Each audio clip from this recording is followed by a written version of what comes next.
Hello everyone, I'm Naoto Machida, a project assistant professor at Nagoya University in Japan. Today, I'm going to talk about a Japanese phenomenological interview approach called in-depth talking approach, based on an analysis of interviews with transgender individuals. Now, let's take a look at the introduction part. So far, I've conducted interviews to clarify the actual feelings and bodily sense felt through living transgender lives. I will explain interview approach later, and here let me talk about transgender. Transgender is an umbrella term used to describe people whose gender identity or gender role do not conform to what is typically associated with their sex assigned at birth. As I said, transgender is an umbrella term. It has many subcategories. For example, trans man, trans woman, non-binary, and so on. And as an interview approach, I've adopted in-depth talking approach, katariai approach in Japanese. In-depth talking approach allows researchers to explore participants' experienced words while freely talking.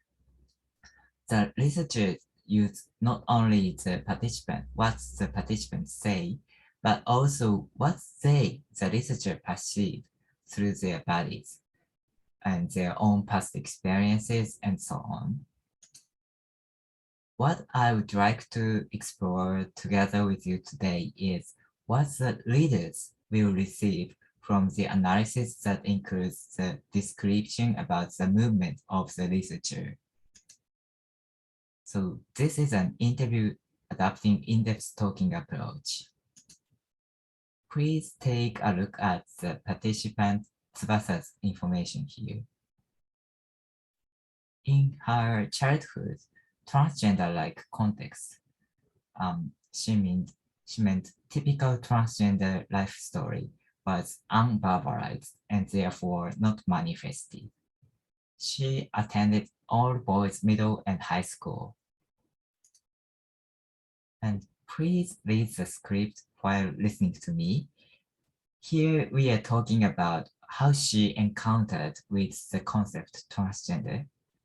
She said that she was so irritated when she firstly met a trans woman in the university class. I also would like you to read this analysis A. As you can see, this is just a summary of what Tsubasa talked. Before showing the other analysis, please look at the researchers' my information. So here is analysis B. The underlying sentences include my own first-person emotional movements. So considering my own personal experiences, I thought perhaps the irritation that Tsubasa described is a kind of cancer, using her own words, that she does not want to see, and something that is secretly progressing inside her. And perhaps considering my own experiences, perhaps it was a feeling that she could not instantly admit and wanted to shift the blame to the other person who made her aware of it.